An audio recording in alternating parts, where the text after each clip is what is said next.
So बच्चे we are going to discuss the first MTP for your January series. ये release हुई है दिसंबर के अंदर, ठीक है. एंड यू नो आपके पेपर को 2 घंटे मिलेंगे आपको, राइट. 100 क्वेश्चंस.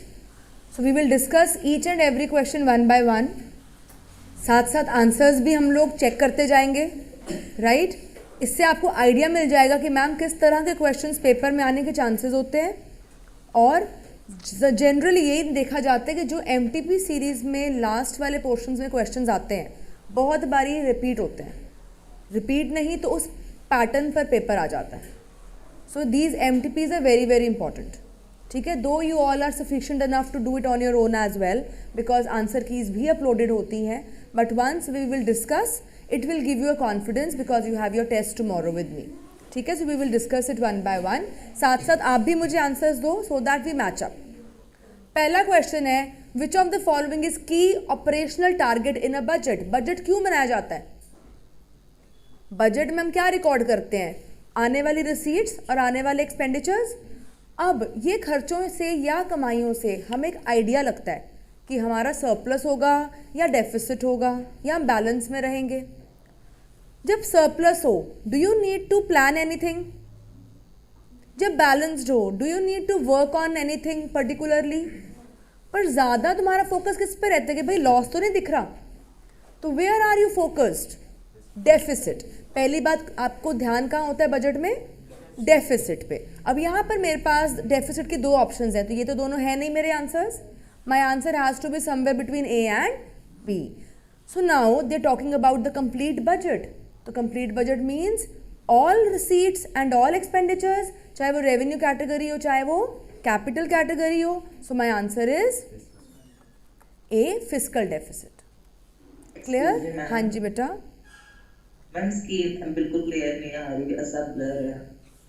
बेटा यहाँ तो क्लियरली विजिबल है.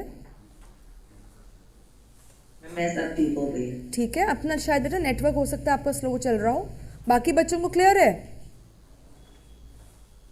Yes, sir. चलो ठीक है. Next question.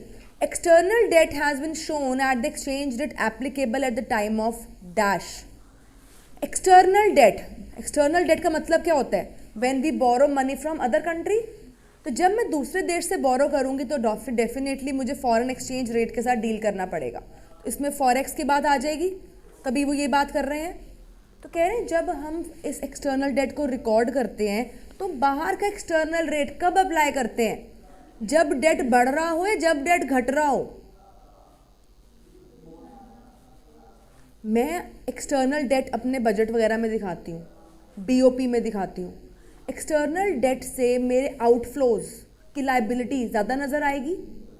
It will give me a negative image कि मेरे पास लाइबिलिटी ज़्यादा है, राइट. और मुझे इतने फॉरेन एक्सचेंज रिजर्व्स चाहिए टू पे देम ऑफ. ज़्यादा अरेंजमेंट करके रखना पड़ेगा. जब फॉरेन एक्सचेंज रेट या मेरा एक्सटर्नल डेट कम हो रहा हो, कॉन्ट्रैक्ट हो रहा हो, तो उसको अगर मैं एक्सचेंज रेट बाहर वाले पे दिखा भी दूँ तो उतना ज़्यादा बड़ी वैल्यू नहीं आएगी. पर अगर मेरा डेट भी बड़ा हो रहा है, उधर से एक्सचेंज रेट भी ज़्यादा है, तो उसको एक्सचेंज रेट पे दिखाना will be a bigger value. Suppose मैंने 1 लाख का लोन लिया, 1 लाख रुपए का. अगर मैं उसको डॉलर में कन्वर्ट कर देती हूँ it will be a bigger value. अगर मैं डॉलर के साथ उसको एक्सचेंज रेट में लेके जाती हूँ तो कह रहे हैं जब आपने एक्सटर्नल डेट किताबों में दिखाना है तो आप ये दिखाना चाहते हो कि मेरा लोन बहुत ज़्यादा बड़ा नहीं है. So in which form do you express it? In form of dollars. तो आप उसको कब दिखाओगे डॉलर फॉर्म में? जब एक्सटर्नल डेट कॉन्ट्रैक्ट करेगा या एक्सपैंड करेगा? कॉन्ट्रैक्ट करेगा. Is that clear? To show a better picture. बात समझ में आई? Next third. Which of the following is not a classification of public expenditure?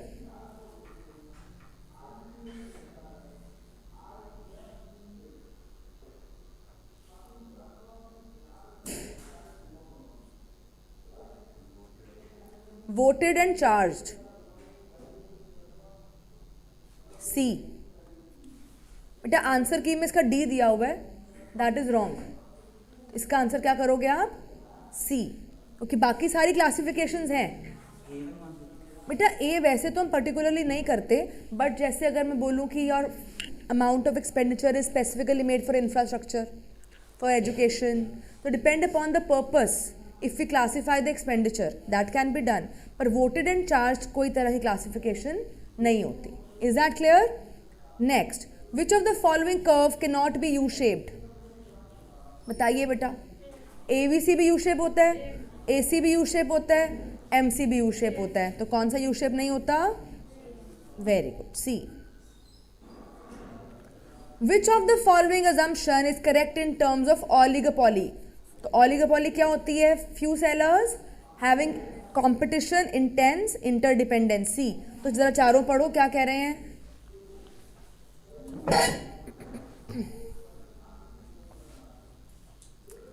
हमने यही सीखा हुआ है, जो दूसरी पार्टी करते हैं हम काउंटर रिएक्शन के साथ सामने आते हैं. ठीक है, बिकॉज कंपटीशन है.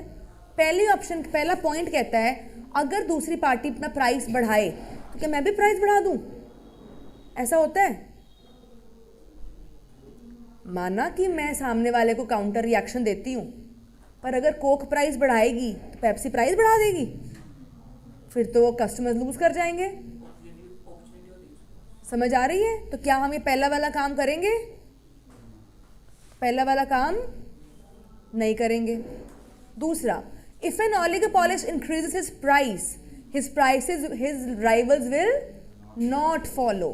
प्राइस बढ़ाओगे तो मैं तुम्हें पीछे पीछे फॉलो नहीं करूँगी. Is that clear? क्योंकि मैं फिर शायद कोई और ऑफर दूंगी ताकि कस्टमर मेरी तरफ आए. ये स्टेटमेंट ठीक लग रही है? Third, if an oligopolist increases his price, his rivals will lower their prices. ये एक काउंटर रिएक्शन की तरह आ सकता है, पर यहाँ पर हम प्राइस वॉर की बात करते हैं. अगर बेटा मैंने प्राइस लो किया तो मेरा प्रॉफिट मार्जिन भी तो कम होगा, क्योंकि हम सब एक मार्केट को बिलोंग करते हैं. हम सबको वो प्रोडक्ट बनाने का खर्चा सेम आने वाला है. तो अगर उस बंदे ने प्राइस बढ़ाया है तो कुछ सोच के बढ़ाया होगा, और मैं घटा दूँ उसके जवाब में, तो क्या मुझे मिलेगा? मेरा प्रॉफिट मार्जिन कम हो जाएगा. तो generally we don't resort to it. हम करते क्या है? हम कोई ऑफर्स, डिस्काउंट्स, कैंपेन्स या कोई नया प्रोडक्ट लॉन्च कर देते हैं, या एडवर्टीजमेंट पर पैसा खर्चते हैं ताकि कस्टमर मेरी तरफ अट्रैक्ट हो. तो हम प्राइस को लोअर डाउन भी नहीं करते. अगर तुम्हें याद हो, ऑलिगोपॉली में नॉन प्राइस वॉर्स चलती हैं, प्राइस वॉर्स नहीं होती. We go for non price war. तो ये पॉइंट भी हम फॉलो नहीं करेंगे. ठीक है? लास्ट पॉइंट क्या है? If an oligopolist decreases his price, your rivals will not react. Coke ने प्राइस घटा दिए तो तुम चुपचाप बैठे रह जाओगे? कुछ तो रिएक्शन दोगे ना, तुम भी तो कुछ बदले में कुछ करोगे. तो ये बात भी गलत हो गई. So which one is correct? Only B. Everybody is clear online? Yes ma'am. मतलब वो कह रहे तुम रिएक्ट ही नहीं करोगे क्या? तूने प्राइस घटा दिया, तू कोक है, तूने अपने प्राइस घटाए, क्या पेप्सी बैठे रह जाएंगे? पेप्सी वाले भी कुछ तो करेंगे ना. Anything they will do. Price को वो कुछ ना भी करे, पर कोई ऑफर, कोई डिस्काउंट कुछ तो लगाएंगे, तो रिएक्शन तो आएगा ना. गुड. सिक्स्थ, ये तो कर सकते हो. बिजनेस साइकिल्स किस में होते हैं बेटा? सोशलिस्ट में या फ्री में या मिक्स्ड में?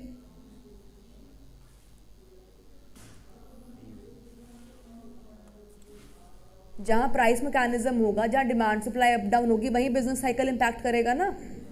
सोशलिस्ट में तो सरकार प्राइस फिक्स कर देती है, मिक्स में तो कंट्रोल्ड है, थोड़ा गवर्नमेंट करेगी, थोड़ी मार्केट. तो ज़्यादा साइकिल्स इमर्ज कहाँ होते हैं? फ्री मार्केट में. सेवेंथ, कौन सी आइटम को हम नेशनल इनकम में काउंट नहीं करते? इनमें से कोई भी नहीं. सेकेंड हैंड वाले नहीं, प्रीवियसली वाले नहीं, because they are already counted once. बार बार थोड़ी काउंट करना है. और स्टॉक्स एंड बॉन्ड्स क्या होते हैं? Once produced, only the name of owner is being changed, transferable है, तो ये बार बार तो कुछ नई प्रोडक्शन हो नहीं रही. दे फाइनेंशियल एसेट्स, और फाइनेंशियल एसेट्स कभी भी नेशनल इनकम में पार्ट नहीं होते. Everybody clear? Next, eighth, Keynesian diagram. Point at which AD function crosses the 45-degree line indicates what? Keynesian theory याद है? ADAS. 45 डिग्री पे कौन होता है? AS. 45 डिग्री वाला डायग्राम कौन सा होता है? बेटा क्वेश्चन को इंटरप्रेट करना समझो, डायरेक्ट क्वेश्चन नहीं है ये, घुमा फिरा के बोला, ये नहीं बोल रहे where AD and AS intersect each other, सीधा भी बोल सकते थे, घुमा के बोले। क्या बोल रहे हैं? केन्जियन का क्रॉस डायग्राम। बच्चे बोले मैम कौन सा क्रॉस डायग्राम? देखो जब एएस ऐसे होता है, एडी आके काटता है, क्रॉस ही बनता है ना, इसका नाम क्या बन गया? केन्जियन का क्रॉस डायग्राम। तो डरना नहीं कि क्रॉस डायग्राम क्या है, क्रॉस बन गया। Point at which AD function crosses the 45 degree line, 45 degree line का एंगल इज ऑलवेज एएस, ये तो सबको पता है। वाई वाला इनकम लेवल, तो कह रहे जब एडी होता है तो वो क्या इंडिकेट करता है? बेटा अगर एडी इसको क्रॉस करके जाएगा तो ये बात तो पक्की है कि इक्विलिब्रियम बनेगा। AD is equal to AS होता तो क्या बनता है? पर ये जरूरी नहीं है कि वो फुल एम्प्लॉयमेंट पर बने। यू रिमेंबर हमने ये केसेस किए थे। This is AS, this is AD, equilibrium आ गया, AD is equal to AS, right. पर एक एडी होती है हमारी फुल एम्प्लॉयमेंट वाली, जब ये दोनों मिले तो इक्विलिब्रियम फॉर्म हो गया। पर कई बारी हमारी प्लान्ड एडी बड़ी भी हो सकती है और छोटी भी, जिसकी वजह से इन्फ्लेशन या डिफ्लेशन होती है। तो if your planned AD is greater than the full employment AD, equilibrium तो तब भी फॉर्म हो रहा है, पर क्या ये फुल एम्प्लॉयमेंट पे फॉर्म हो रहा है? नहीं, फुल एम्प्लॉयमेंट वाला तो ये है। कह रहे इक्विलिब्रियम तो बनेगा, पर फुल एम्प्लॉयमेंट पे बनेगा या नहीं ये मैं नहीं कह सकता। Is that clear? तो ऐसी बात कौन सी स्टेटमेंट में लिखी है? सबसे पहले इक्विलिब्रियम पकड़ो, इक्विलिब्रियम तो बनना ही बनना है, क्रॉस किया तो इक्विलिब्रियम आएगा ही। क्यों? AD is equal to AS. अब वो AD is equal to AS full employment पर है या मोर देन फुल एम्प्लॉयमेंट पे है या लेस देन फुल एम्प्लॉयमेंट पे, आई कैन नॉट कमेंट। उसके लिए मुझे स्टेटमेंट थोड़ी और क्लियर दीजिए। तो इसीलिए मेरा आंसर फिर क्या बनता है? सी। वही तो कह रहे हैं, तो इसीलिए मेरा आंसर फिर क्या फिट बैठा? सी के भाई इक्विलिब्रियम तो बनेगा, बाकी मैं नहीं कह सकती अभी, because statement is not till complete. Is the question interpretation clear? 9th, price ceiling. Price ceiling, price floor कराया था, एक बार दोबारा रिवाइज कर लो। ये तुमने 12th में भी किया होगा।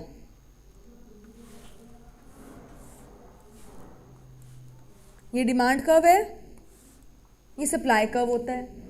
प्राइस कहाँ सेट होता है? Where is the price determined? Equilibrium. Equilibrium कहाँ आया? जहाँ डी इज इक्वल टू ये प्राइस आ गया, ठीक है, प्राइस सेट हो गया। अब मेरे पास ना दो कॉन्सेप्ट्स हैं, एक है प्राइस सीलिंग, एक है प्राइस फ्लोर। सीलिंग क्या होती है? छत। फ्लोर होती है ज़मीन, ठीक है। तो छत को मान लो it's the maximum I can cross, floor is the minimum, ठीक है। तो प्राइस सीलिंग क्या है बेटा? Maximum price and this is the minimum price, ठीक। यानी अब इस पे ध्यान देना पहले। प्राइस सीलिंग, मैं चाहती हूं दाम इससे ज्यादा ना हो, तो उसी को मैक्सिमम प्राइस कहते हैं।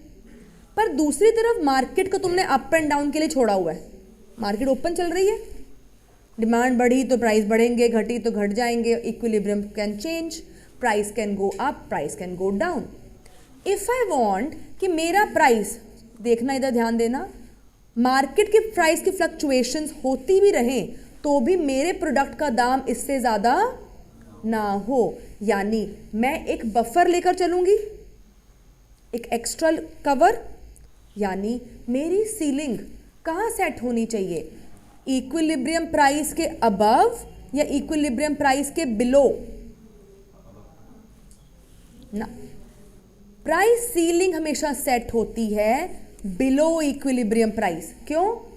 अगर तुमने अबव सेट कर दी तो मार्केट तो फ्लक्चुएट कर ही रही है, तो फिर तुमने कहाँ रोक लगाई कि इतने से ज़्यादा प्राइस ना बढ़े? मार्केट ने फ्लक्चुएट होकर प्राइस दिया 50, तुम कह रहे हो 70 तक हो सकता है, क्या तुम मार्केट को कंट्रोल कर पाए? मार्केट तुमने मजे से घूम रही है। तुम कह रहे हो प्राइस नहीं होना चाहिए 30 से ज्यादा। अब इक्विलिब्रियम चाहे 50 के पार भी चला जाए, तुम्हारी की प्रोटेक्शन हो गई, तुम्हारी सेफ्टी हो गई। तो ऑलवेज प्राइस सीलिंग कहां सेट होता है? Below the equilibrium price. समझ में आया? अब सपोज मुझे पता है जैसे कोई बड़ा एक्टर है, उसको कोई कॉन्सर्ट होना है, मुझे पता है उसकी टिकटें लाखों में चली जाएंगी, but for my one sector I want कि उनकी टिकट्स 25,000 से ज़्यादा ना बिकें। मैक्सिमम उनको बेचारों को इतने से ज़्यादा महंगी मैं टिकट ना दूँ। तो कहाँ 1 लाख मैंने कहाँ फिट कर दिया रेट। अब वो चाहे ब्लैक मार्केट में 2 लाख की भी टिकट बिके, इनको कितने की मिलेगी? 25 की। तो मैंने इनको इक्विलिब्रियम से डाउन सेट किया तो इन्हें प्रोटेक्शन मिली ना। हाँ, इक्विलिब्रियम, चाहे इक्विलिब्रियम जितना मर्जी ओपनली फ्लक्चुएट करे, पर इन लोगों को उस इंक्रीज्ड प्राइस का इम्पैक्ट ना पड़े। तो फिर आप उसे कहाँ सेट करोगे? बिलो। बात समझ में आई? ठीक है, यू विल ऑलवेज सेट। तो आप इसको याद कैसे करोगे? ऑपोजिट फॉर्म में। Ceiling is the maximum, set का होता है below. Similarly floor is the minimum, ceiling यहाँ सेट होगी, फ्लोर कहाँ सेट होगा? Above equilibrium. कि मिनिमम इतना। अब सपोज बाजार में अब फार्मर है, मंदी चल रही है, सीजन गड़बड़ चल रहा है, बाजार में 50 रुपये आया, पर सरकार ने फार्मर को तो प्रॉमिस किया ना तुझे मिनिमम 60 रुपये दूंगा। तो अब मैंने उसको मिनिमम एक प्रॉमिस कर दिया। अब बाजार में जितनी मर्जी फ्लक्चुएशन हो, दाम घटे भी, तो भी उसको 60 रुपये मिलेंगे ही मिलेंगे। बात समझ में आई? So both ways we are protecting some of the sectors. तो ceiling is the maximum price set where it is set below equilibrium price. Price floor is the minimum price set above equilibrium price. तो बेटा इन दोनों के setting के पीछे कोई intention है ना? I am trying to protect some of the sectors. उस पर अभी क्वेश्चन आया हुआ है, क्वेश्चन पढ़ो क्या कह रहे हैं, पढ़ो जरा। इम्पैक्ट क्या है इसका?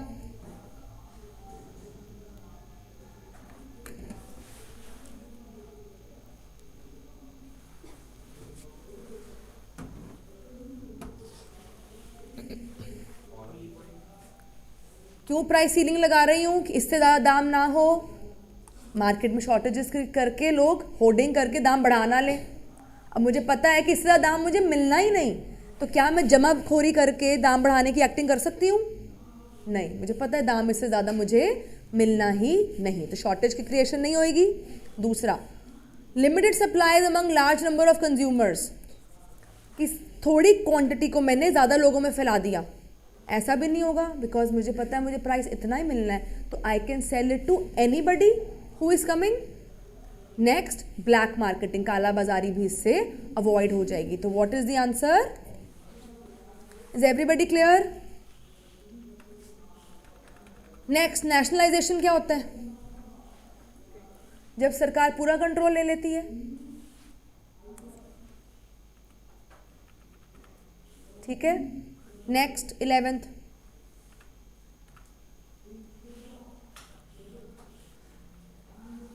budget line of consumer consuming nachos and Pepsi, quantity of nachos is on y axis. So simple question. ये x axis से ये y है, सॉरी ये x है ये y है, ठीक है, ये x y ये y। x पे कौन सा प्रोडक्ट है बेटा? पेप्सी लिखा हुआ है ना। y पे कौन है? बहुत इजी क्वेश्चन है, पूछ ऐसे रहे जैसे पता नहीं क्या है। वेरी सिंपल क्वेश्चंस, प्लीज बेटा पेपर में ध्यान से पढ़ना। क्वेश्चंस बहुत इजी, तुमने सिर्फ इंटरप्रेट करना है। सबसे पहले पकड़ो कौन सा गुड कहाँ पे है। अच्छा, बजट लाइन की आप लोग लिखते थे equation, price ratio of 2 goods, तो जो एक्स एक्सिस पे होता था वो ऊपर आता था, वाई वाला नीचे। तो फिर एक्स पे कौन है, वाई पे कौन है? तो इक्वेशन क्या बननी चाहिए? पेप्सी ओवर, बच्चे कहेंगे मैम ये तो फॉर्मूला तो हमने किया ही नहीं, पी एन वाले तो हमने किए ही नहीं। वो P is Pepsi, N is nachos. ठीक है, तो नाचो नाचो, समझ आया? तो प्लीज़ क्वेश्चंस को ध्यान से पढ़ना, दे आर वेरी सिंपल है।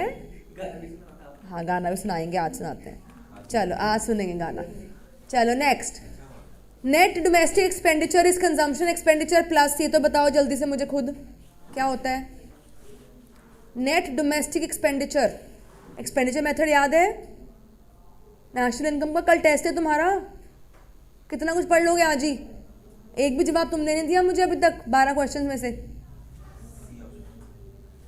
एक्सपेंडिचर मेथड क्या होता है? Consumption expenditure plus investment expenditure plus G plus net exports, उसको छोड़ दो, सी प्लस आई होता है ना।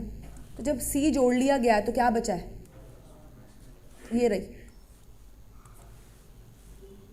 Is that clear? ठीक है, नेक्स्ट 13।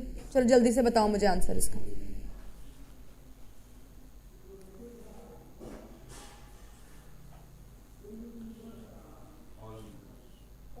मनी सप्लाई बढ़ाना, डिसइन्वेस्टमेंट, अपना शेयर बेच रही हूँ पैसे आएंगे, वर्ल्ड बैंक से लोन ले रही हूँ पैसे आएंगे, नोट छपवा रही हूँ आरबीआई से पैसे आएंगे, तो ऑल ऑफ देम। ठीक है, नेक्स्ट बेटा सबके आंसर्स गिवन है। What is my purpose to discuss here? पहली बात, ये तो ऑब्जेक्टिव पेपर है। अगर तुम्हें मैं ये क्वेश्चन पेपर दे दूँ और आंसर की भी दे दूँ, तुम बच्चे अपने क्वेश्चन पढ़ोगे, आंसर देख ही जाओगे, उसमें कोई ट्रबल नहीं है। But why I am here? Because I want to teach you how to take a question. जिस तरह से मैं क्वेश्चन पकड़ के उसका आंसर तक पहुंच रही हूं, तुमने वो सीखना है। समझ रहे हो? कई आंसर गलत भी हो सकते हैं, हम करेक्ट भी करेंगे, कर रहे हैं ना, अभी भी 1-2 करेक्ट किए हैं। आपने ये तरीका सीखना है कि मैम क्वेश्चन को कैसे लेते हैं, उस क्वेश्चन में से मेन कंटेंट कैसे उठाते हैं और फिर आंसर तक पहुंचते हैं। आपने ये सीखना है। इसके आंसर्स हैं आपके पास, हमने अपलोड भी करा दिए, वो चिंता नहीं है मुझे। But what you have to learn, how to attempt a question, how to interpret it. ठीक है, नेक्स्ट पढ़ो जरा, ये मुझे आंसर तुम दोगे।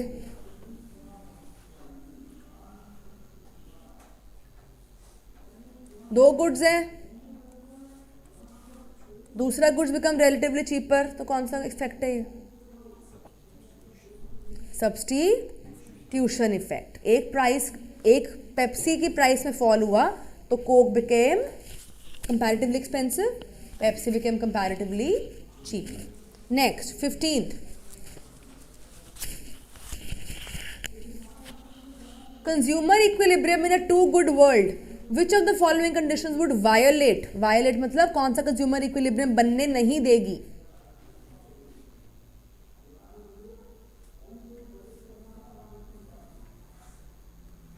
पहले मुझे बताओ, इन्होंने जो दिया हुआ है चारों ऑप्शंस, ये कार्डिनल अप्रोच के हैं कि ऑर्डिनल अप्रोच के हैं?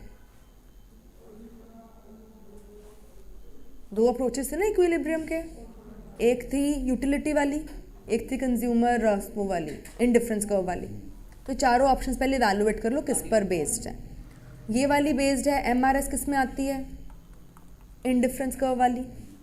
ये हो गई एमयू वाला, ये भी इंडिफरेंस कर्व, ये भी, क्योंकि बजट वर्ड आ गया तो ये भी क्या है? अब उसके हिसाब से कंडीशंस को मैच करो। सबसे पहले साइड पे लिख लो, एक ऑर्डिनल अप्रोच है, एक कार्डिनल में इक्विलिब्रियम कंडीशन क्या है? ठीक है, ऑर्डिनल में क्या है? MRS is equal to price ratio of two goods. अब ढूंढो, ऑप्शन ए कहती है MRS is equal the price ratio of two goods, ये तो इक्विलिब्रियम कंडीशन है, तो क्या ये वायलेट हो रही है? This is not my answer. Second, MU of each dollar spent on each good is equal, two goods वाला केस किया था, that money spent on each good, last rupees spent on each good is equal, तो ये भी equilibrium condition है, तो violet तो नहीं हुई। This is not my answer. Third, C क्या कह रहा है?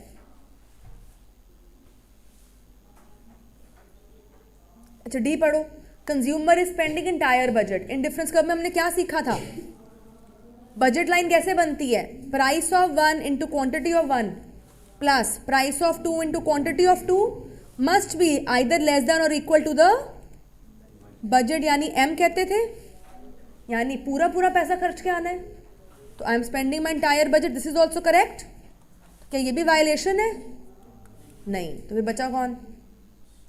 तीन बातें पूरी पूरी करेक्ट हैं, तो वायलेट तो हो नहीं रही, तो वायलेशन के लिए वैसे बच कौन गया? सी। तो आंसर सी है। पर सी कहता क्या है, consumer indifference curve is steeper than the budget line at the chosen bundle. जब हम इनकी कॉम्बिनेशन बनाते हैं तो ये हमारी इक्विलिब्रियम कंडीशन होती है, ये वाला होता है ना, लोकस पॉइंट पर टेंजेंसी पॉइंट पर हमारा इक्विलिब्रियम बनता है। याद है diagrams? Budget line indifference curve हम कौन सा वाला चूज करते हैं? बनते तो 3-4 हैं, कौन सा इंडिफरेंस कर्व चूज करते हो? टेंजेंट वाला, ठीक है। तो कह रहे हैं अगर इंडिफरेंस कर्व स्टीप हो गया, स्टीप ये वाला हिस्सा, स्टीप डाउन वाला हिस्सा, तो क्या ये वाले हिस्से को चूज करोगे कंज्यूमर इक्विलिब्रियम के लिए कि टेंजेंसी वाले को यूज करोगे? तो C is not a condition, it's a violation, तो सी इज द आंसर, क्योंकि उसने पूछा है वायलेट कौन कर रहा है। Is question number 15 clear? Online kids 15 question clear? Yes, ma'am. Very good. Yes, next ma'am. Next 16 जरा पढ़ो खुद से इसको।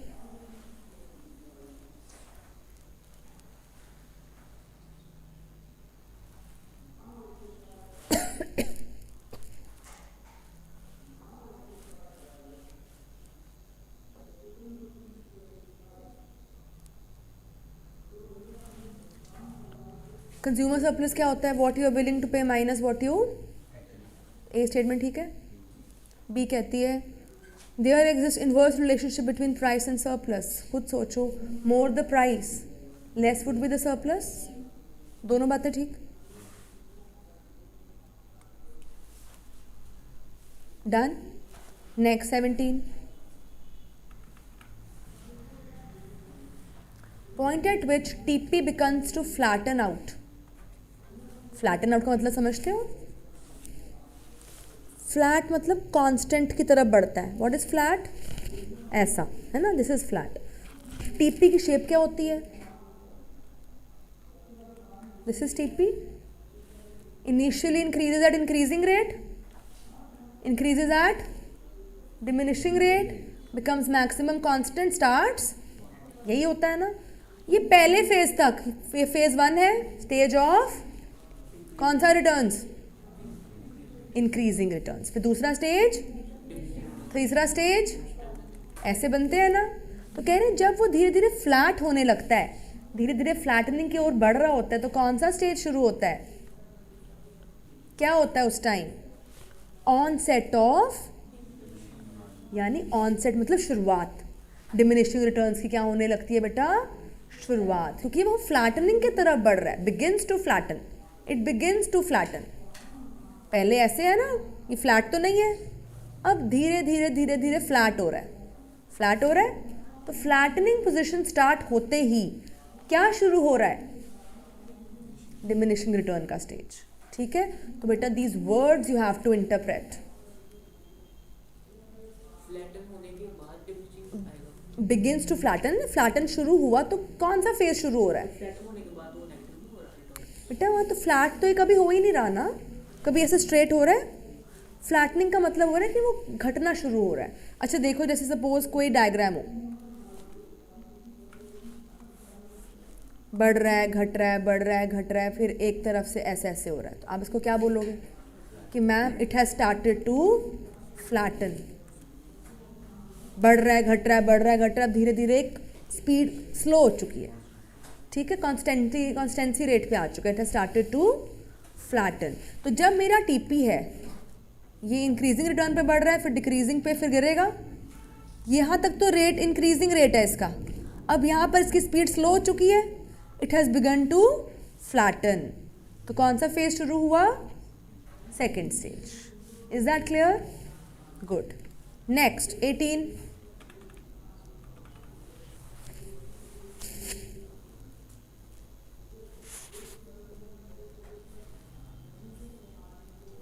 sunk cost is not relevant in decisions. Is it true? sunk cost कौन सी होती है? जो रिकवर नहीं हो सकती, जो हो गई तो हो ही गई, तो कोई डिसीजन मेकिंग में आएगा? इसको लेते हैं हम कभी? इट्स इररेलेवेंट, पढ़ा तो था, it's an irrelevant cost, R&D वगैरह। A statement is correct. B कह रहे हैं opportunity cost of such resources is 0। इनका कोई अपॉर्चुनिटी कॉस्ट नहीं, मतलब सैक्रिफाइस रेट नहीं है इनका कि व्हाट डू यू सैक्रिफाइस, ये बात भी ठीक है। बट क्या रीज़न ए का करेक्ट एक्सप्लेनेशन है? क्या संक कॉस्ट इसीलिए इररेलेवेंट है क्योंकि उसकी अपॉर्चुनिटी कॉस्ट ज़ीरो है? नो, संक कॉस्ट इसलिए इररेलेवेंट है क्योंकि वो एक फिक्स्ड कॉस्ट है और वो रिकवर नहीं हो सकती, इसीलिए वो वन टाइम खर्चा है और वो हो गया तो हो गया, उसका डिसीजन पर कोई असर नहीं पड़ता। Is that clear? So both the statements are true but the second one is not the correct explanation of. Clear? Next 19 करो।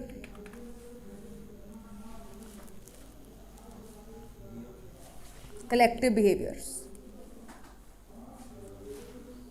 20.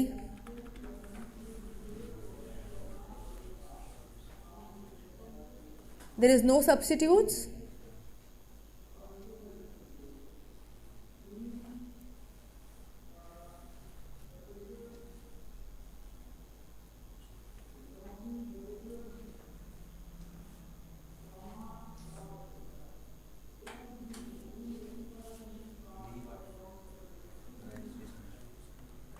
मोनोपली का डायग्राम कैसा होता है? Demand curve, AR curve is a demand curve ना, downward sloping होता है, ठीक है? इसका आंसर बी आएगा। बच्चे ये भी सोच सकते हैं, पर याद रखो प्राइस डिस्क्रिमिनेशन की तुमने 3 डिग्रियां करी हुई हैं, की थी ना पिगो की 3 डिग्रियां, स्वीजी मॉडल भी किया। उसमें जो प्राइस डिस्क्रिमिनेशन में दिखाई गई 3 डिग्रीज, कहीं पर भी गुड्स की सब्स्टिट्यूटेबिलिटी की वजह से डिग्रीज को नहीं डिफाइन किया गया। कैसे डिफाइन किया गया है? कस्टमर की इलास्टिसिटी पर, कस्टमर के सेगमेंट पर, लोकेशन पर, कस्टमर के टाइप पर, कस्टमर की पॉकेट पर, इस तरह से प्राइस डिस्क्रिमिनेशन हो रही है। सब्स्टिट्यूशन की वजह से प्राइस डिस्क्रिमिनेशन नहीं होती। सपोज आप कोई प्रोडक्ट लेने आए, उसका कोई सब्स्टिट्यूट नहीं है, बट आपके लिए वो प्रोडक्ट इतना अर्जेंट भी नहीं है, तो क्या मैं आपसे मनगढ़ंत प्राइस चार्ज कर सकती हूँ? नहीं। तो प्राइस डिस्क्रिमिनेशन का ये कोई इम्पैक्ट नहीं इसके अंदर आ रहा। सब्स्टिट्यूट नहीं है तो क्या होगा इससे? मेरा डिमांड कर्व डाउनवर्ड स्लोपिंग जाएगा, यानी अगर मैं ज़्यादा प्राइस करूँगी तो डिमांड कम होती जाएगी। Is that clear? ठीक है, नेक्स्ट।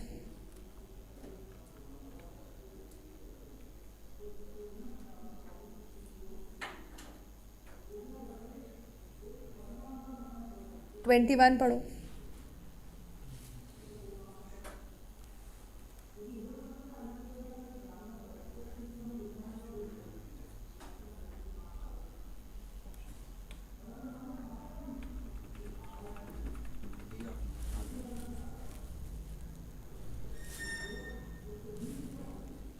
D, transfer payments.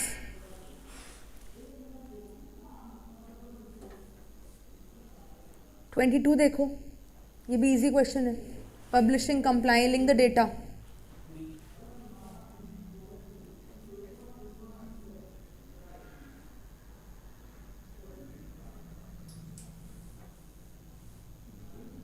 बेटा जी डेटा कंपाइल करना है तो स्टैटिस्टिकल बॉडी करेगी ना, स्टैट्स वाली बॉडी। बी तो सिर्फ सैंपल सर्वे करती है। डेटा कंपाइल करना है, accounts the data, data facts figures, stats की बात हुई ना, तो स्टैटिस्टिकल बॉडी करेगी ना उसका काम।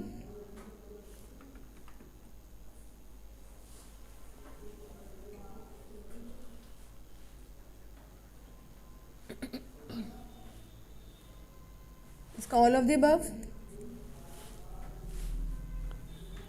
24 देखो। Ma'am, screen is not visible. Better wait for your network. It's all okay from here.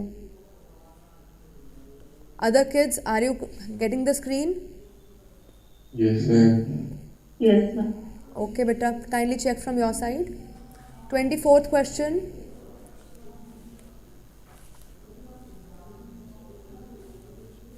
कह रहे हैं अगर देश का कैपिटल फॉर्म करने के लिए हमें कंट्रीब्यूट करना है तो मेरे पास सरप्लस, रेवेन्यू सरप्लस, सरप्लस मतलब जब रिसीट्स आर मोर, तो पॉजिटिव होगा तभी तो आगे कैपिटल फॉर्म कर पाऊंगी ना। अगर रिसीट्स होंगे तो खर्चे कर पाऊंगी ना. It should be. Next, finance commission का प्राइमरी पर्पस क्या है? To allocate central taxes to the state governments. यही काम होता है इसका, फाइनेंस कमीशन का. ठीक है. नेक्स्ट,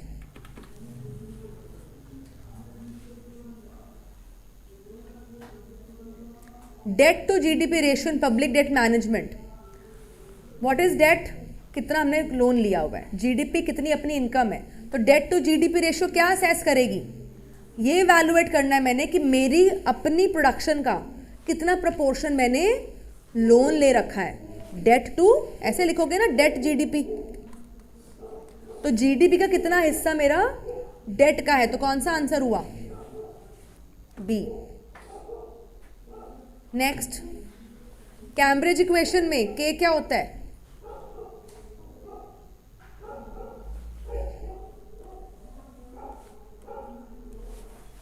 हमने की थी मनी डिमांड की इक्वेशंस और थ्योरीज. मनी डिमांड की थ्योरीज करी थी ना. तो जो के होता है that is money proportion of income held as money. Equations करी हुई है ना वेलोसिटी वाली, वही है ये. नेक्स्ट 28,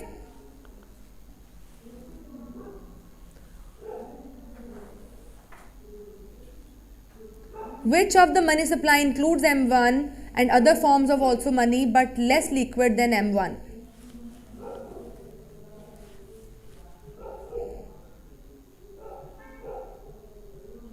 देखो हमारे 4 मेजर्स हैं. मोस्ट लिक्विड कौन सा है?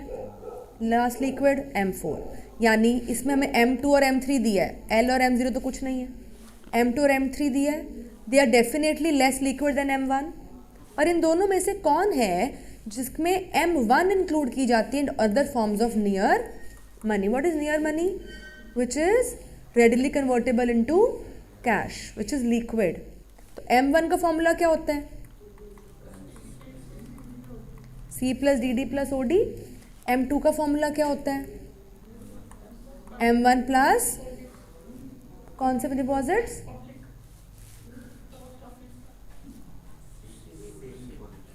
Post office.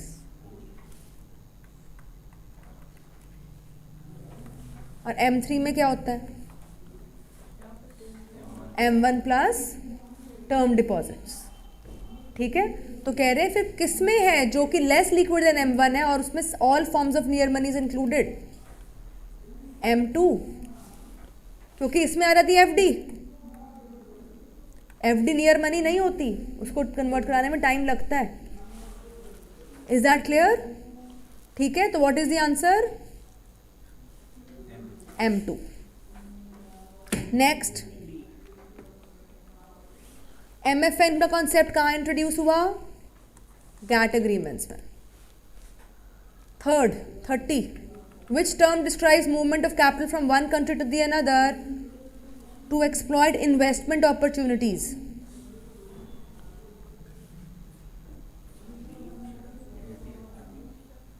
देखो FDI भी ठीक होता है, FPI भी ठीक होता है. दोनों में कोई गलती नहीं है, दोनों ऑप्शंस लग सकती हैं. बट FDI में we have to invest in that asset, हमें वो पूरी चीज़ खरीदनी पड़ती है. FPI में हम अलग अलग जगह पर शेयर्स खरीद लेते हैं. तो एक्सप्लॉइट करनी है इन्वेस्टमेंट अपॉर्चुनिटीज़. तो I have various companies to buy from. अब मैं ढेर सारी कंपनियां तो नहीं खरीद सकती, और ढेर सारी कंपनियों में शेयर तो खरीद सकती हूँ. तो फिर इन्वेस्टमेंट अपॉर्चुनिटीज़ मल्टीपल हैं, तो क्या बनेगा? पोर्टफोलियो. FDI के लिए तो बिल्डिंग खरीदनी पड़ेगी ना, पूरी कंपनी खरीदनी पड़ेगी, पर सारी कंपनियां तो नहीं खरीद सकती मैं. I can but invest in the different zones. Next 31, make in India का क्या पर्पस है? लोकल को प्रमोट करना. ठीक है. नीति आयोग का कौन सा फंक्शन नहीं है? पढ़ो जरा.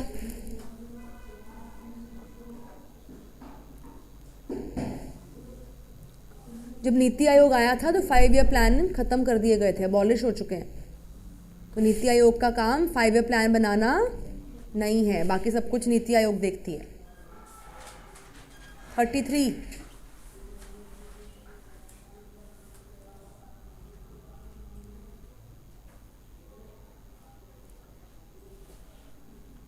इम्पोर्ट को सब्स्टिट्यूट करने से क्या होता है, हम गुड्स खुद बनाएंगे and we are not dependent on the other countries, so it reduces dependency. 34 economic indicator जो इन्फ्लेशन मेजर करता है, CPI, कंज्यूमर प्राइस इंडेक्स, महंगाई। कंज्यूमर को प्राइस इंडेक्स हम देखते हैं कि पिछले साल कंज्यूमर का नॉर्मल मंथली एक्सपेंडिचर इतना था, अब इतना है, तो फिर महंगाई कितनी हो चुकी है। तो महंगाई का सबसे बड़ा इंडिकेटर कौन सा है, CPI। नेक्स्ट, मिक्स्ड इकोनॉमी में क्या होता है, decisions are taken by decisions of consumers are taken by 36, ध्यान से पढ़ो इसको।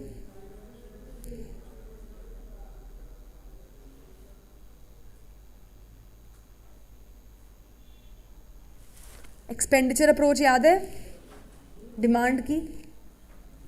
अगर प्राइस बढ़े और तुम्हारा एक्सपेंडिचर भी बढ़ जाए, यानी तुमने अपनी डिमांड को एडजस्ट किया कि नहीं किया। हाँ, चीज़ महंगी हुई है और तेरे खर्चे बढ़ गए हैं, तूने अपनी डिमांड कहीं एडजस्ट करी कि नहीं करी।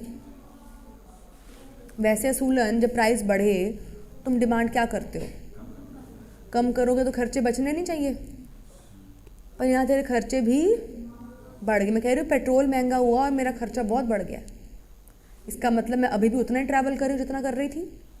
मैंने अपने खर्चों को कम करने की कोशिश नहीं की। Have I adjusted my self, so who am I, elastic और इन इलास्टिक, इन इलास्टिक। तो क्या कह रहे हैं, स्टूडेंट्स का खर्चा और airline travel increases as a consequences of more heavily discounted fares. Students' demand for airline travel must be what?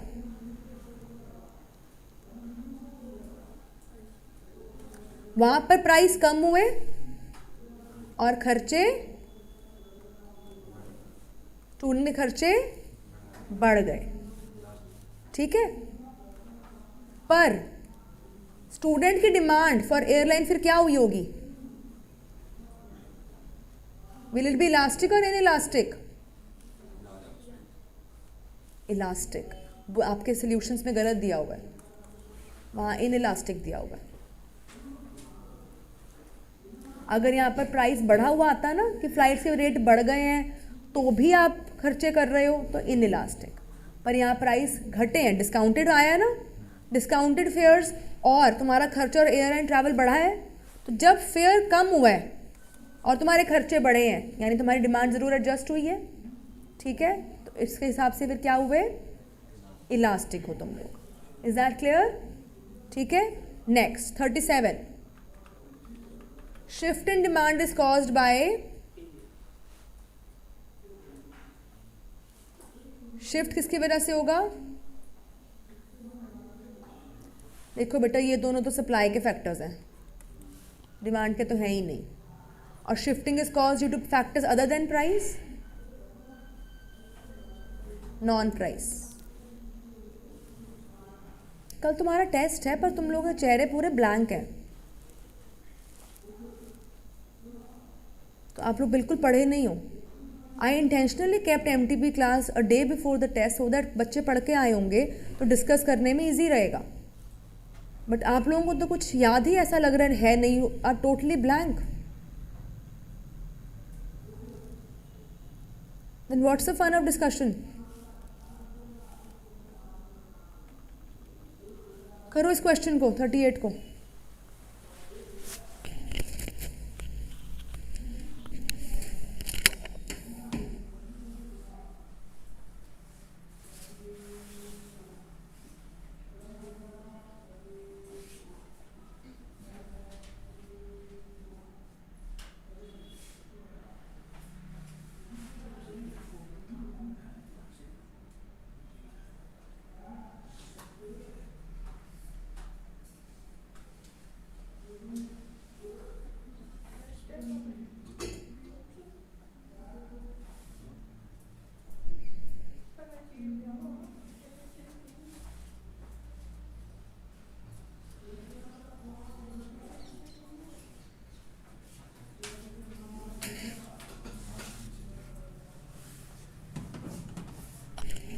निकाला आंसर 38 का?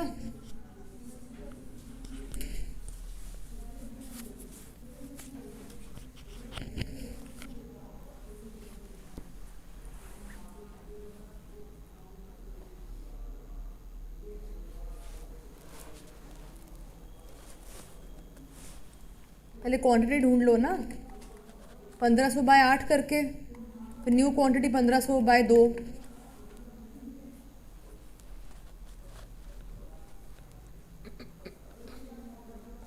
क्या आया क्वांटिटी का आंसर?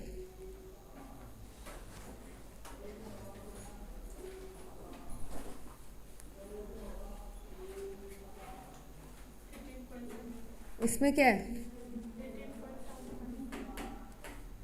1500 डिवाइडेड बाय 8, और इसमें दूसरे में क्या? और इसमें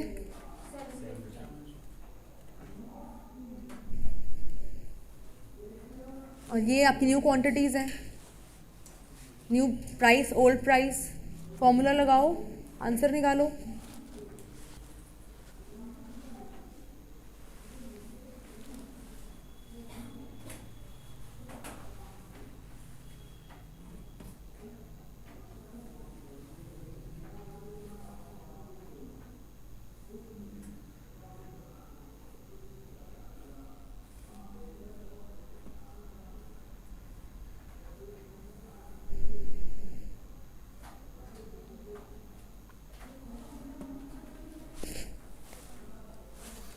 ये वाला लगाओगे ना, change in quantity over change in price into P by Q.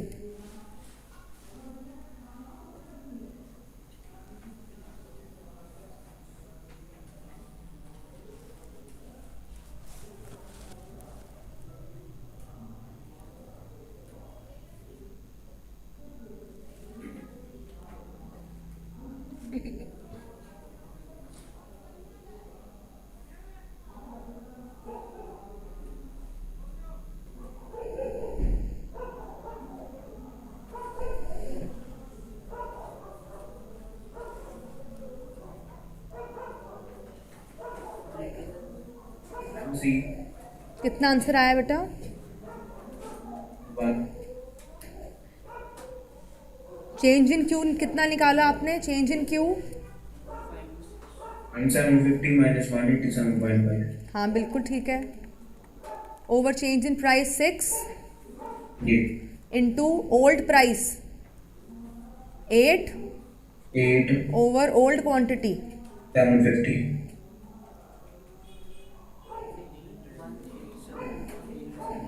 बेटा ओल्ड क्वांटिटी तो 187 आएगी ना।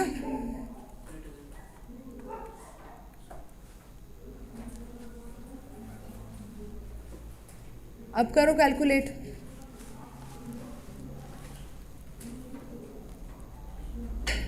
M4 आंसर आ रहा है इसका। कितना आंसर आ रहा है? ये वाले फॉर्मूला लगा के Four आ रहा है। Greater than 1। Next 39। Arc elasticity कहाँ मेजर करती है डिमांड को? 40th Keynes theory.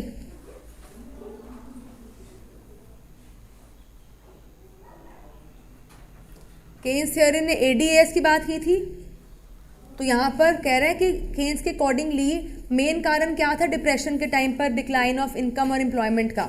Less AD in the economy. ठीक है। नेक्स्ट 41। जीरो सम गेम कराई थी मैंने, जीरो सम गेम कि मैं तभी जीतूंगा जब तुम हारोगे। मेरी जीत तभी पॉसिबल है जब तुम हारोगे। एक पार्टी जीतेगी, दो ही लोग हैं, तो एक हारी तो दूसरी जीतती। तो यानी अपना कोई टैलेंट मुझे साबित करने की जरूरत नहीं है।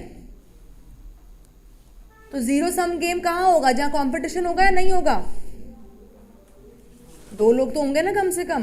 तो it's competition for the market share. 42।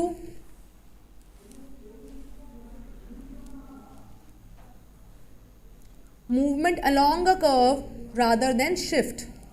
Shift होता है बेटा चाहे डिमांड कर्व हो चाहे सप्लाई कर्व हो। Shifting is cause due to other factors than price.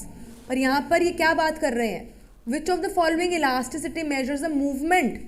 Movement किसकी वजह से होती है, चाहे सप्लाई की हो चाहे डिमांड की हो। Price elasticity of demand, price elasticity of supply, you can mark any, A और डी, दोनों आंसर्स करेक्ट है। ठीक है। 43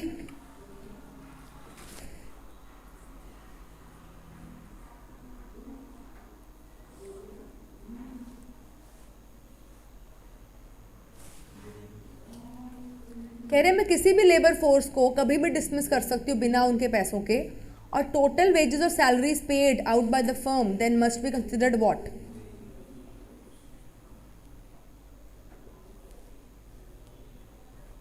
बेटा क्या ये कैटेगराइजेशन जो इन्होंने स्टेटमेंट लिखी है, इससे फिक्स या वेरिएबल का कोई लॉजिक निकल के सामने आ रहा है। कह रहे हैं only part of the labour force employed by a firm can be dismissed at any time without pay. हम उन्हें कभी भी बाहर निकाल सकते हैं। ठीक है। The total wages and salaries paid out by the firm must be considered what.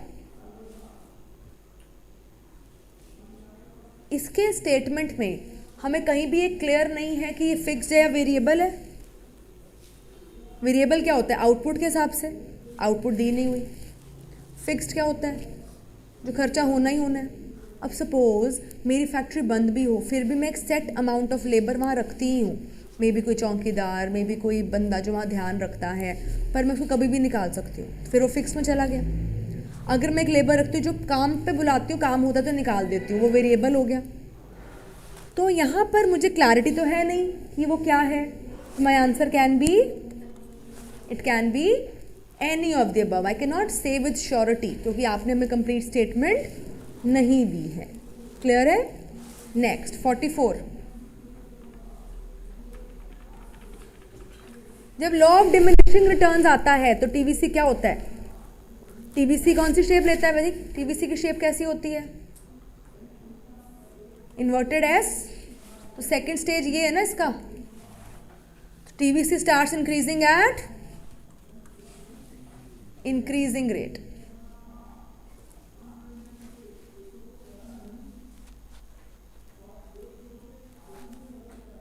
सबको याद है टीपी टीवीसी का relation. Next 45 shutdown point. Shutdown point conditions कराई थी। अगर आपका AR, जिसको हम प्राइस भी कहते हैं, आपका AR या जो प्राइस है वो मेरा वेरिएबल कॉस्ट कवर कर पा रहा है या उससे कम है, फिक्स्ड कॉस्ट कवर नहीं हो पा रही, तो फिर are you going through losses. So all the conditions are okay. Answer is all of the above.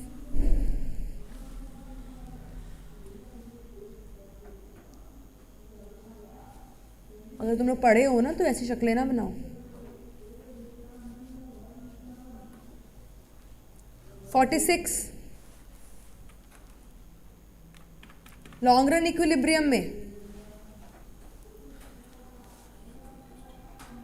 monopolistic competitor will produce at the lowest point on its LSE curve.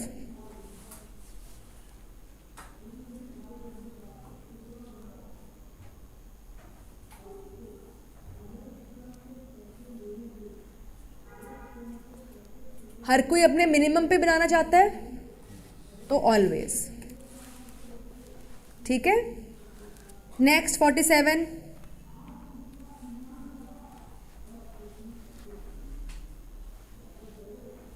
तो शैम्बरलिन model तो हमने detail में नहीं किया हुआ, पर kink curve तो हमें पता है। तो इसमें उसके अकॉर्डिंगली कह रहे हैं ऑलिगोपॉलिस्ट क्या करता है। ऑलिगोपॉलिस्ट इंटरडिपेंडेंसी को देखता है। ऑलिगोपॉली अगर कल्यूड हुई हो तो किंक कर्व तो बनेगा ही नहीं, तो they do not collude and they try to keep prices constant. तो answer is all of the above. 48 agricultural income किससे इंक्लूड कैलकुलेट की जाती है, प्रोडक्ट मेथड से, आउटपुट मेथड। ठीक है। 49 सेविंग क्या है बेटा,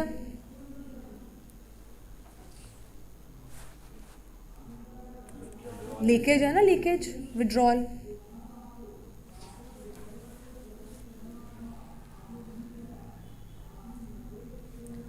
हेक्सर एंड ऑलिन थ्योरी करी थी। फैक्टर्स ऑफ प्रोडक्शन और हाउ मेनी नंबर, इन्होंने सिर्फ कौन से फैक्टर्स लिए थे, labour and capital, 2 factors. GDP में एक्सपेंशन एंड कंट्रैक्शन के पीरियड को मेजर करने वाले को हम क्या बोलेंगे, business cycle. Who maintains buffer stock of food grains in India, food corporation of India, FCI. MSP is declared bye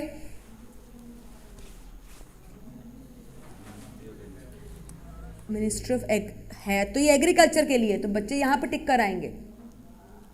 पर मिनिस्ट्री ऑफ एग्रीकल्चर ने करना होता तो कब से कर चुके होते, अभी तक किसान बैठे ना होते। सेंटर कैबिनेट से होती है ये बात, इनके हाथ मैटर है, तभी तो दिल्ली जा रहे बार बार। समझ आ रही है बात, कैबिनेट मिनिस्टर्स करेंगे इसको सेट। नेक्स्ट 54,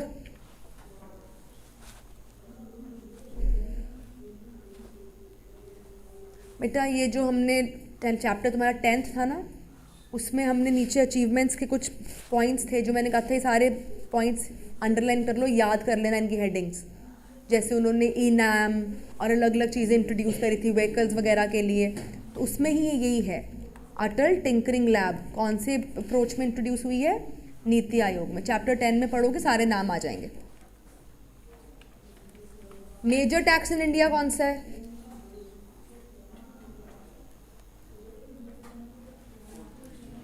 नहीं, कस्टम्स भी हमारा इतना नहीं है इम्पोर्ट एक्सपोर्ट का, कंपनीज भी इतनी नहीं है, ज़्यादा प्रॉपर्टीज़ में हमारी बहुत काम होता है इंडिया के अंदर, stamp duty and registration. Fiscal policy कौन बनाता है,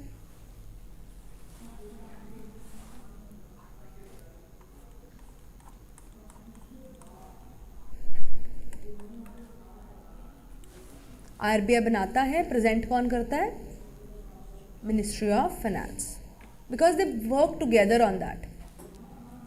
57, सब्सटैंशियल इंक्रीज इन एक्सपेंडिचर, खर्चे बढ़ेंगे तो क्या होगा, डेफिसिट होगा। हाँ बेटा, आरबीआई मॉनेटरी पॉलिसी नहीं बनाता बेटा, आरबीआई, हाँ एक मिनट,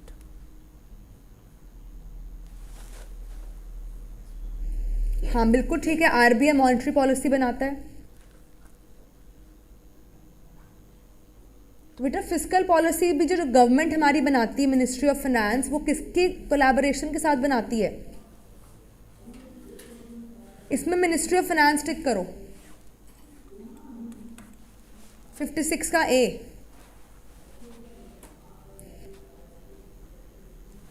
ठीक है।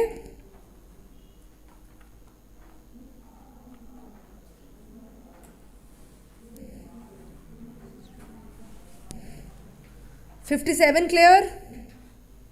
58 देखो,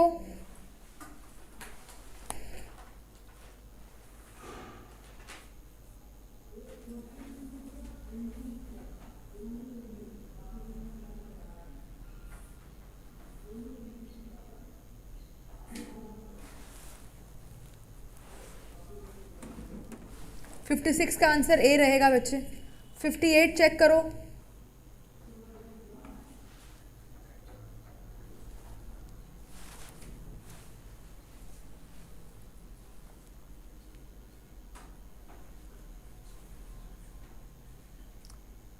टैक्स रिफॉर्म्स वगैरह एक्सपेंडिचर से किस में होते हैं रिकॉर्ड, 59,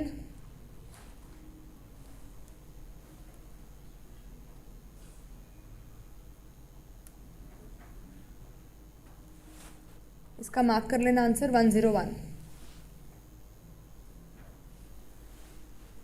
बेटा इसके आंसर की में बहुत सारे आंसर्स गलत हैं, तो मैं साथ साथ करेक्ट करा रही हूँ, ध्यान रखते रहना उसका, ठीक है।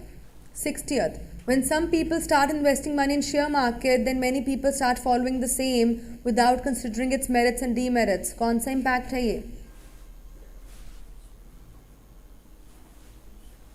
किए थे, अब ये तीनों ही दाम दे दिए इसने। पर स्नॉब और वेबलन क्या था, वेवलन था महंगे हैं तो खरीदूंगा, स्नॉब है अनकॉमन खरीदूंगा, डेमोन्स्ट्रेशन होता है देखा देखी। तो आंसर इज 61। अगेन देखो question is repeat, never you shift. Most important function of entrepreneur is to innovate, underline कराया था बुक्स में। Game theory was developed bye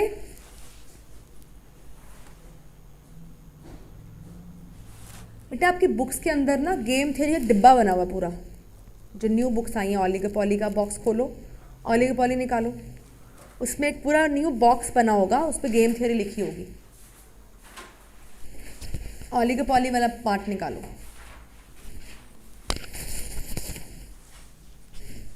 है किसका नाम लिखा है? ए है ना, तो वो बॉक्स याद करना है। इस पे से क्वेश्चन पक्का आता है बिकॉज जो पुराने सिलेबस में जब चैप्टर था पूरा चैप्टर सेम है, पर ये बॉक्स नया है इन द न्यू सिलेबस। तो गेम थ्योरी का कॉन्सेप्ट न्यू सिलेबस की किताबों में आपको नजर आएगा, तो जब कोई चीज़ नहीं आती किताब में उस पर से क्वेश्चन आते हैं। तो answer is A. 64 growth rate is of population is higher, तो फिर सेविंग्स कुछ नहीं होंगी इकोनॉमी में। पॉपुलेशन ज़्यादा बढ़ रही है, अपनी कोई ग्रोथ नहीं हो रही, तो there will be no savings. Macro economic stabilisation में B achieved through all policies. B and C inflation deflation दोनों कंट्रोल करती हैं। Fiscal federalism is what? Federal system क्या होता है? That we divide the powers in centre and the state. तो fiscal federalism is division. 67 major reason for market failure. 4 ही तो reasons थे, 3 तो लिख दिए इन्होंने, चौथा कौन सा है?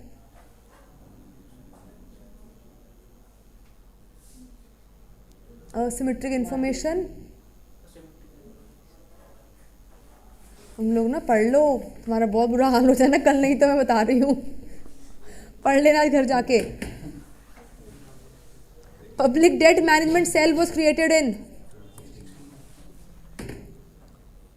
which of the following policies likely to shift economy's AD curve to the right? Right hand shift. AD curve, AD किससे बनता है? C plus I plus G plus X minus M। तो कह रहे अगर गवर्नमेंट स्पेंडिंग बढ़ेगी तो भी AD बढ़ेगा, ये भी ठीक है। टैक्सेस बढ़ेंगे तो एडी बढ़ेगा कि नहीं बढ़ेगा?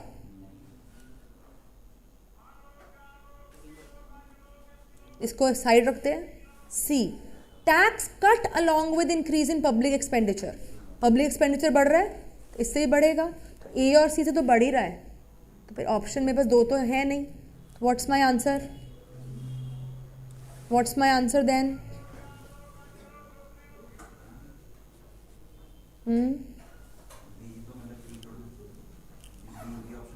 हाँ बी ठीक है? नहीं, तो बी ठीक नहीं है, पर ए और सी ठीक है, इसीलिए और मेरे पास कोई ऑप्शन नहीं है। बोथ ए एंड सी होता तो हम टिक करके आते। तो ये भी एक तरीका है सीखने का कि पेपर में कई बार हमें आंसर उठाना पड़ता है। मैम लेकिन सी में तो ए इंक्लूडेड है, गवर्नमेंट स्पेंडिंग और पब्लिक एक्सपेंडिचर। बेटा सी ऑप्शन कह रही है कि एक तरफ से मैंने टैक्स को कट किया। खुद सोचो, जब टैक्स मेरे को कम देना पड़ेगा, I will be available with more money to spend, तो इस टैक्स कट की वजह से कंजम्पशन एक्सपेंडिचर भी तो बढ़ रहा है, वो तो ऊपर वाले पार्ट में नहीं था। समझ रहे हो बच्चे? मैं पब्लिक एक्सपेंडिचर की बात है, और इसकी बात तो ऊपर आ चुकी है। तो सी नहीं फिर सही रहेगी? नहीं बेटा, क्योंकि ए और सी दोनों एक्शन से, अगर सपोज वो कह रहे कौन कौन से एक्शन से शिफ्ट होएगा, अगर सरकार सिर्फ गवर्नमेंट के खर्चे बढ़ा ले तो भी वो एडी शिफ्ट होएगा, अगर सरकार टैक्स कम करके और अपने खर्चे बढ़ा ले तो भी वो एडी शिफ्ट होएगा। ठीक है, तुम ऐसा करो, इंक्रीज इन टैक्सेस की जगह या डिक्रीज इन टैक्सेस कर लो, फिर तो शांति है। मिसप्रिंट है ये क्वेश्चन में, देयर इज सम मिसप्रिंट, क्योंकि ऑल ऑफ द अबव इसका आंसर बनता है if we see A and C as the answers.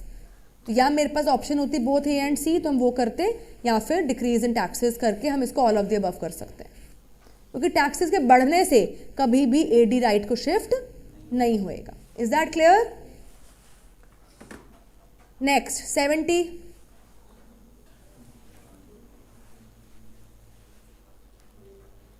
Friedman theory. Capital assets की थ्योरी किसने दी थी? फ्रीडमैन ने. 71.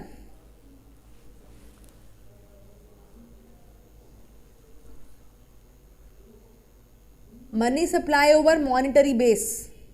This is money multiplier.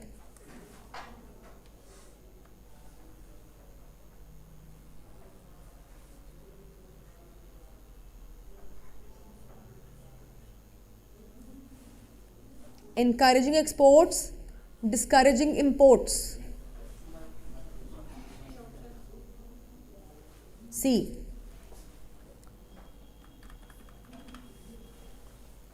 Which of the following is not a non-tariff barrier? तो non tariff barrier कौन सा है इसमें से? डॉक्यूमेंटेशन रिक्वायरमेंट करना is a non tariff barrier, तो ये आंसर नहीं हो सकता. काउंटरवेलिंग ड्यूटी, ये तो टैरिफ बैरियर है. काउंटरवेलिंग ड्यूटी क्या है? Charge by importing country. CVDs लगाई थी चाइना वगैरह के गुड्स पर.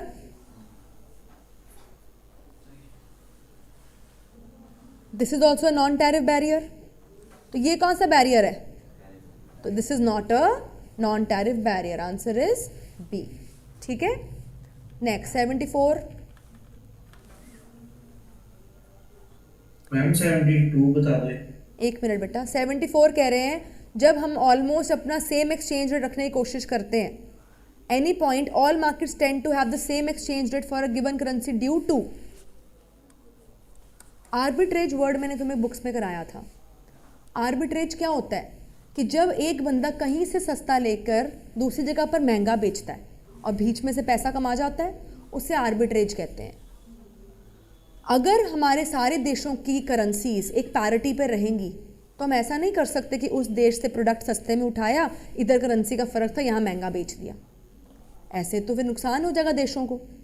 इसीलिए हम क्यों कंट्रीज की करेंसी को ऑलमोस्ट सेम लेवल पर रखते हैं? To avoid arbitrage. ठीक है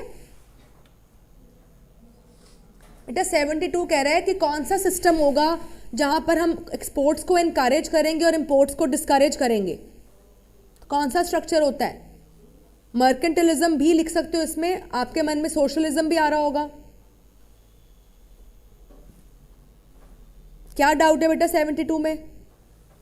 मैम बी में डाउट है. बेटा सोशलिस्ट स्ट्रक्चर होता है जहाँ गवर्नमेंट सारा कुछ सोचती है. पर मर्केंटाइल सिस्टम हमने सीखा है, जो कि हमने एक्सपोर्ट वाले चैप्टर में पढ़ा था कि एक्सपोर्ट्स बढ़ाओ और इंपोर्ट कम करो. That is mercantilism.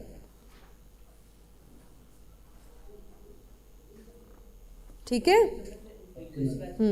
हाँ. अगर मर्केंटाइल इसमें ऑप्शन ना होती तो हम सोशलिज्म करते, क्योंकि socialist structure talks about your own welfare, जहाँ पर हम एक्सपोर्ट प्रमोशन और इंपोर्ट सब्स्टिट्यूशन की बात करते हैं. Inflationary gap.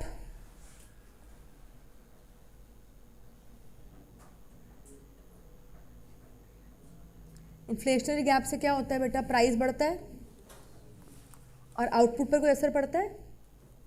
नहीं. इन्फ्लेशन से आउटपुट पर कोई असर नहीं पड़ता उस मोमेंट पर. Both B and C is the answer. Inflationary gap से क्या होगा? महंगाई होगी, पर आउटपुट तो उतनी बनेगी ना. 76. एक्सेस डिमांड को करेक्ट करने के लिए क्या कर सकते हो? सारे ठीक है. What is reverse repo rate?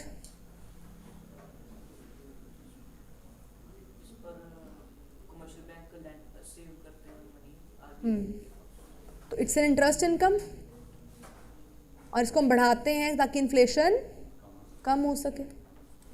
Both A and B. 78. Monetary policy report has to be published every 6 months. Argument for education subsidies based on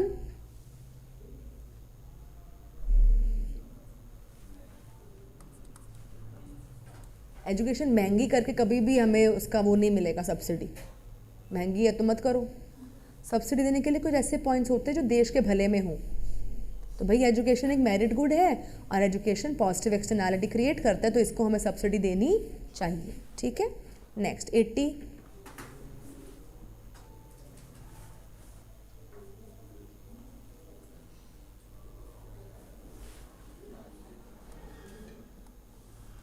finance department of expenditure. Liquidity trap is the extreme effect of monetary policy. 82. Which of the following is an intermediate good? पढ़ो जरा चारों options, कौन सा good intermediate है?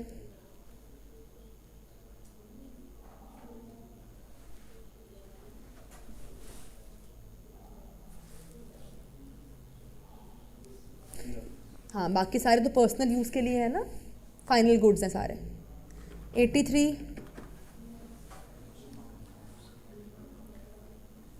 हाँ, double counting कैसे हम avoid करते हैं? By taking only final goods. 84। Gross investment में क्या क्या होगा? ये क्वेश्चन ऊपर भी आ चुका है। Net investment plus replacement investment. Net investment जो की प्लस रिप्लेसमेंट, पुराना कंप्यूटर दिया, नया कंप्यूटर लेने में जो एडिशनल पैसा डाला वो भी इसमें ऐड होगा। क्लियर? नेक्स्ट 85।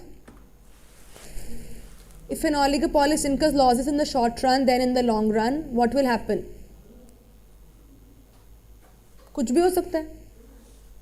उसको शॉर्ट रन में लॉस है, लॉन्ग रन में लॉसेज उतने नहीं हैं, तो वो बिजनेस में रह भी सकता है, बिजनेस को छोड़ भी सकता है, वो नो प्रॉफिट नो लॉस में भी आ सकता है।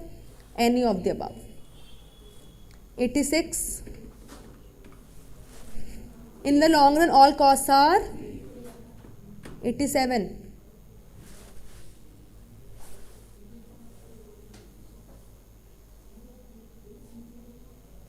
New economic policy is made to expand economic wings of the country. Is it true?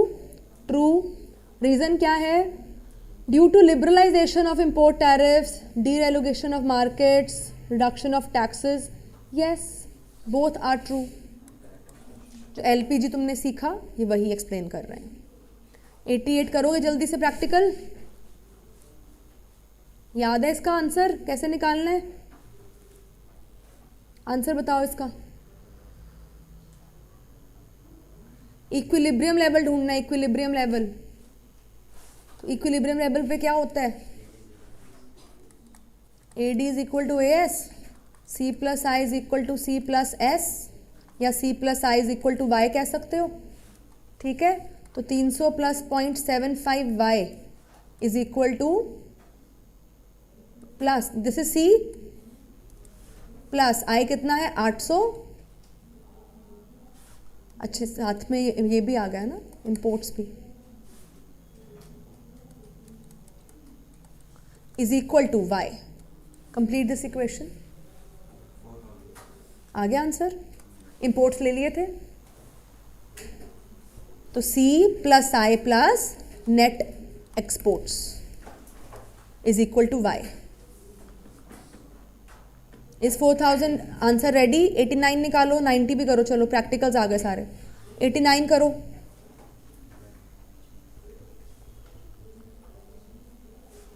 Multiplier निकालना है के।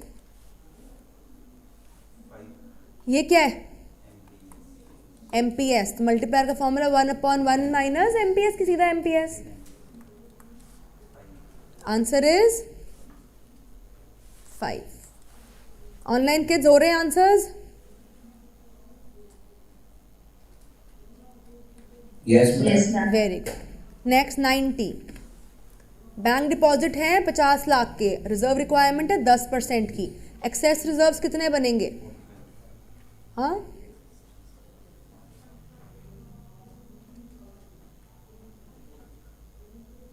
रिजर्व रिक्वायरमेंट 10%, तो 10% साइड रखोगे।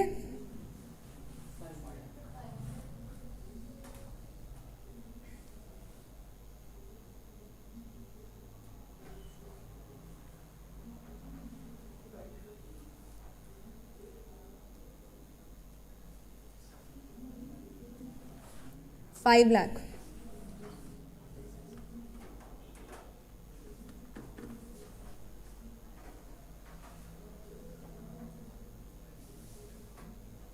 $91। क्रेडिट मल्टीप्लायर क्या आएगा? 1/RR लगाओगे ना, 1/50%। And 2. 2। एक मिनट, बुक दिखाना मुझे।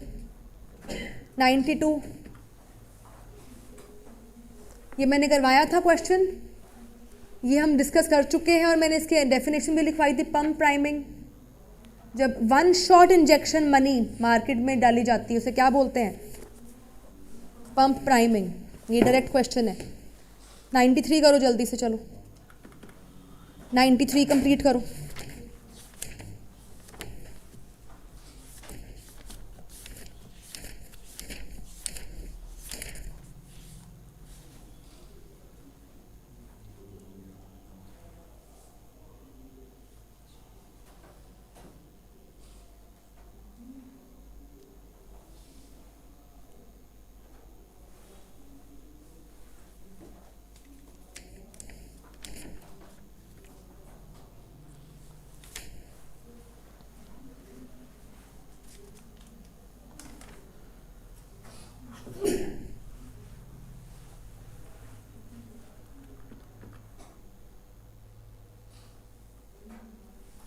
GV8FC मेथड कौन सा लग रहा है यहाँ पे? Value added method. आंसर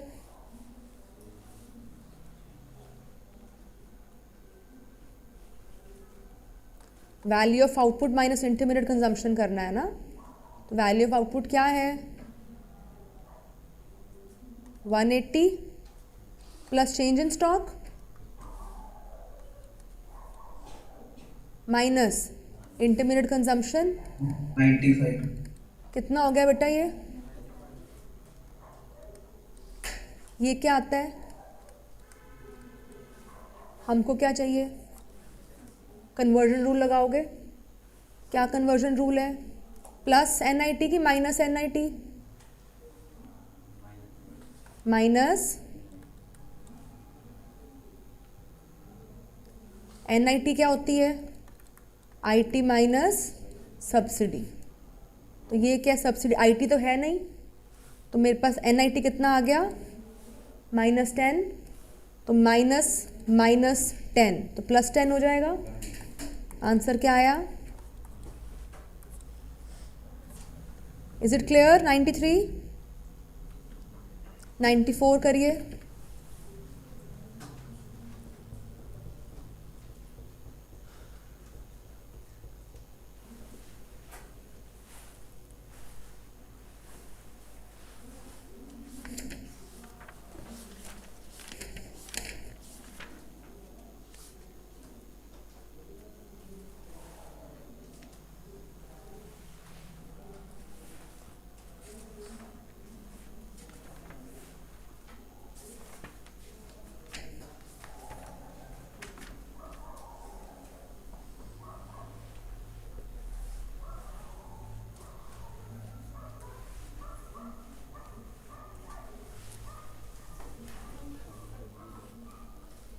कैसे करोगे क्वेश्चन ये वाला?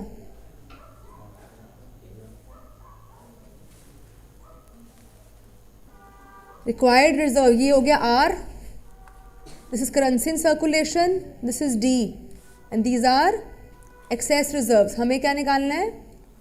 Money multiplier. तो फॉर्मूलाज याद है?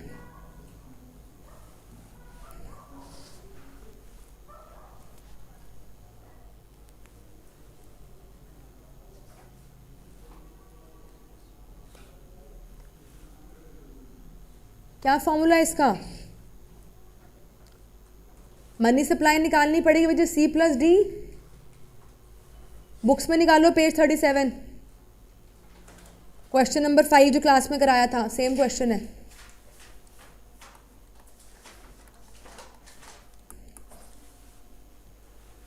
Page 8.37 question number 5.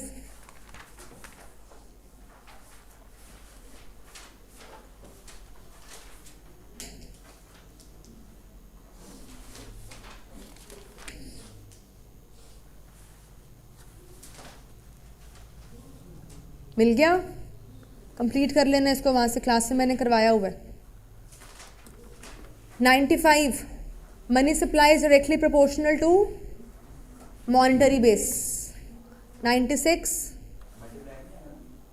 क्या बेटा?